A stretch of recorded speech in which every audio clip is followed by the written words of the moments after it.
बिस्मिल्लाहिर्रहमानिर्रहीम। अस्सलामु अलैकुम वरहमतुल्लाहि वबरकातुहू। तर्जुमा कुरान मजीद का सिलसिला आगे बढ़ाते हुए आज हम सूरह इनाम की आयत नंबर 11 से 19 तक का तर्जुमा पढ़ेंगे। आयत नंबर 11, आप फरमा दीजिए कि ज़रा ज़मीन में चलो फिरो, फिर देखो कि तकज़ीब करने वालों का क्या अंजाम हुआ। आयत नंबर 12, आप कह दीजिए कि जो कुछ आसमानों और ज़मीन में मौजूद है सब किसकी मलकियत है। अल्लाह ताला ने मेहरबानी फरमाना अपने ऊपर लाजम फरमा लिया है। तुमको अल्लाह ताला क़यामत के रोज़ जमा करेगा, इसमें कोई शक नहीं। जिन लोगों ने अपने आप को घाटे में डाला है सो वो ईमान नहीं लाएंगे। आयत नंबर 13, और अल्लाह ही की मलकियत है वो सब कुछ जो रात में और दिन में रहती हैं, और वही है बड़ा सुनने वाला बड़ा जानने वाला।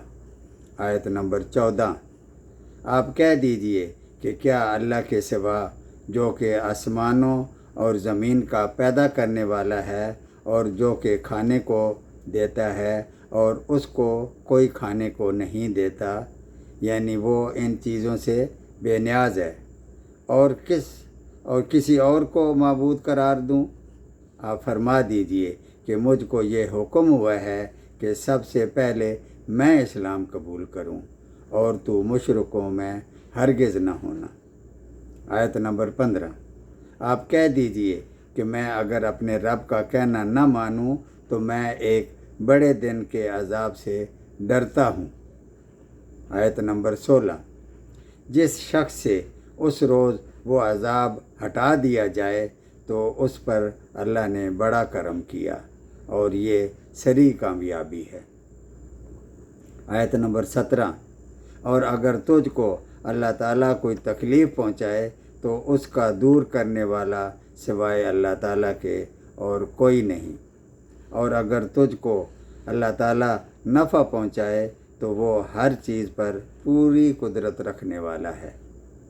आयत नंबर 18, और वही अल्लाह अपने बंदों के ऊपर गालिब है, बरतर है, और वही बड़ी हिकमत वाला और पूरी खबर रखने वाला है।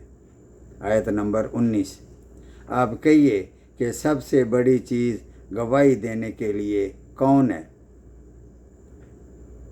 आप कहिए कि मेरे और तुम्हारे दरमियान अल्लाह गवाह है, और मेरे पास ये कुरान मजीद बतौर वही के भेजा गया है ताकि मैं इस कुरान मजीद के ज़रिए से तुमको और जिस को ये कुरान मजीद पहुँचे उन सब को डराऊँ।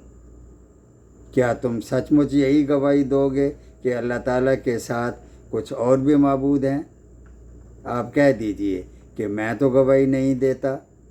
आप फरमा दीजिए कि बस वो तो एक ही माबूद है और बेशक मैं तुम्हारे शिरक से बेजार हूँ। सदक़ल्लाहुल अज़ीम।